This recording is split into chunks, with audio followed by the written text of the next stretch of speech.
ఇప్పుడు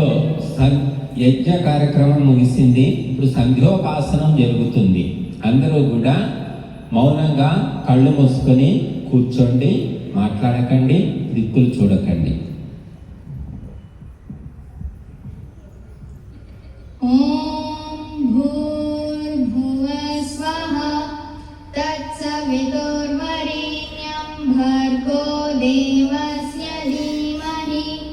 धियो यो नः प्रचोदयात्। ॐ शन्नो देवीरभीष्टया आपो भवन्तु पीतये शय्योरभिस्रवन्तु नः।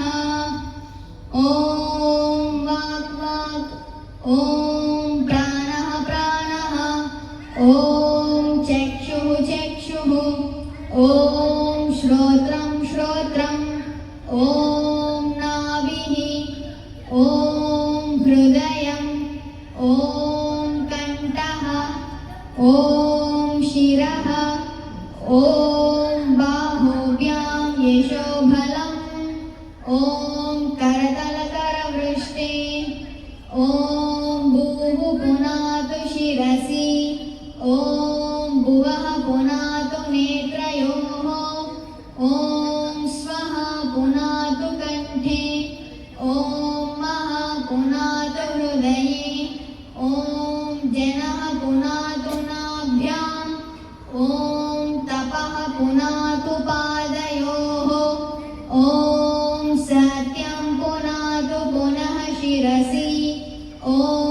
खं ब्रह्म पुनातु सर्वत्र, ॐ भूः, ॐ भुवः, ॐ स्वः, ॐ महः, ॐ जनः, ॐ तपः, ॐ सत्यम्, ॐ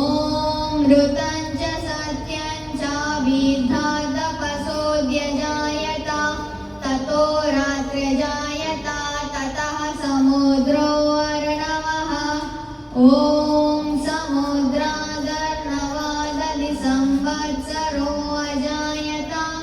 अहोरात्राणि विदधद्विश्वस्य मिषतो वशि, ॐ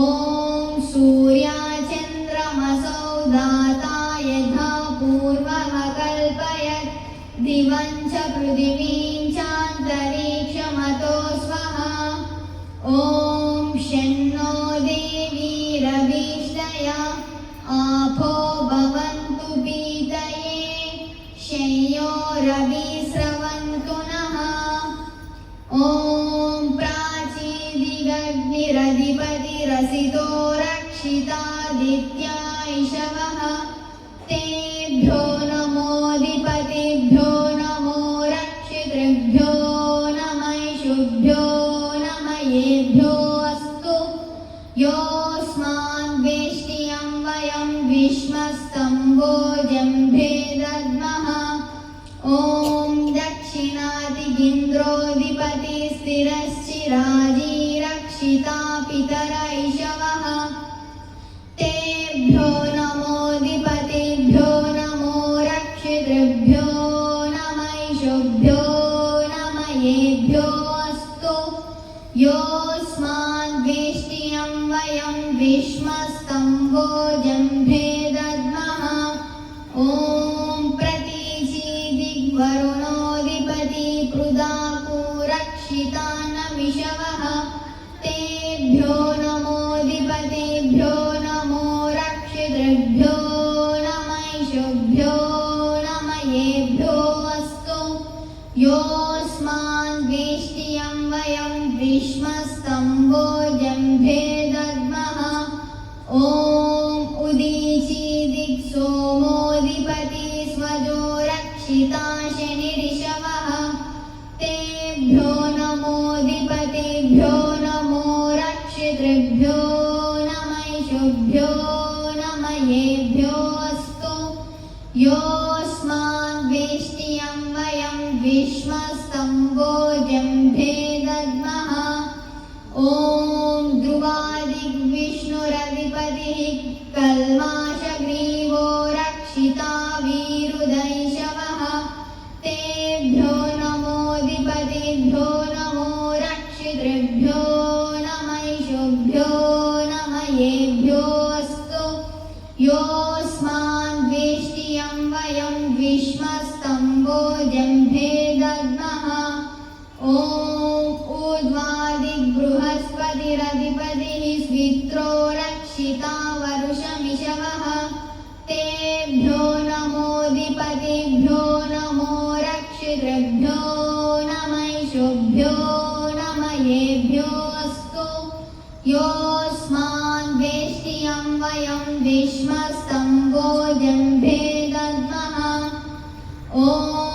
उद्वयं तमसस्परि स्मः पश्यन्त उत्तरं देवं देवत्रा सूर्यमगन्मज्योतिरुत्तमम्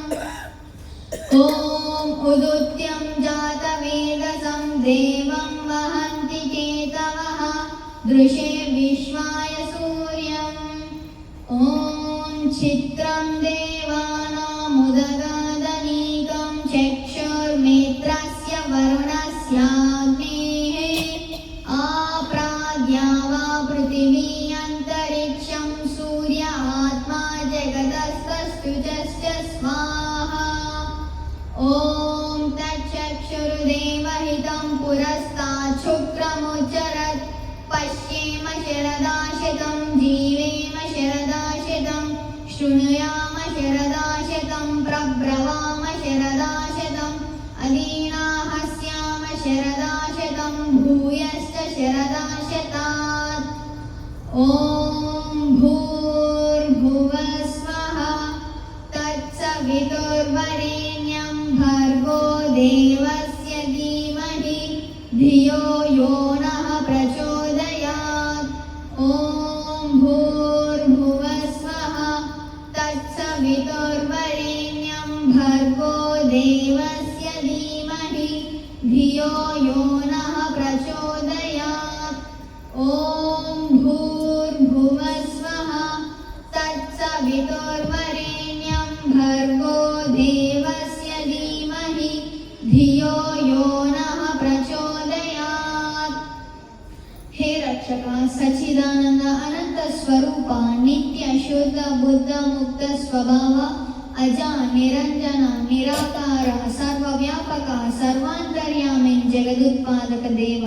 నీ దివ్యము వరేణ్యమునగు విజ్ఞాన స్వరూపమును మేము నిత్యము మా హృదయంలో ధ్యానింతుము మాకు ధారణ శక్తి గల బుద్ధినిచ్చదవుగాక మేము ఆ బుద్ధి సహాయమున బ్రహ్మచర్యాది సద్వ్రతములను ఆచరించి విద్యా విజ్ఞానాదులను పొంది పరమ సుఖములు అనుభవింతుముగాక హే ఈశ్వరా దయానిదే భవత్కృపయానేన జపోపాసనాది కర్మణ ధర్మార్థ కామ మోక్షాణం సత్య సిద్ధిర్భవేన్నః ఓం నమః శంభవాయ చ మయోభవాయ చ నమః శంకరాయ చ మయస్కరాయ చ నమః శివాయ చ శివతరాయ చ ఓం శాంతిః శాంతిః శాంతిః इति संध्योपासना।